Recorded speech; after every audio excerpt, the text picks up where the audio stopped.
മലായികത്ത് ചിറകുകൾ പറത്തിക്കൊണ്ട് റസൂലുള്ളാഹി സ്വല്ലല്ലാഹു അലൈഹി വസല്ലമയുടെ സത്യസന്ദേശത്തെ സഹായിക്കാൻ ബദറിന്റെ മരുഭൂമിയിലേക്ക് ഇറങ്ങി വന്ന ദിവസമാണ് പരിശുദ്ധമായ റമദാൻ 17. അബൂജഹൽ യുദ്ധത്തിൽ കൊല ചെയ്യപ്പെടുകയാണ്. ബദറിൽ ഇസ്ലാമിന്റെ പ്രവാചകൻ വിജയക്കൊടി നാട്ടുകയാണ്.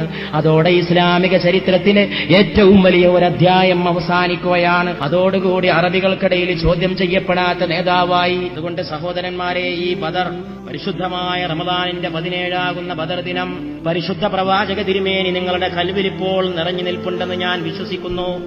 ബദറിനെ കുറിച്ച് പറയപ്പെട്ട ഈ സദസ്സിൽ നിങ്ങളുടെ കൽവിൽ ഇപ്പോൾ വേറെ ഒരു രൂപമില്ലെന്ന് ഞാൻ ആഗ്രഹിച്ചു പോകുന്നു.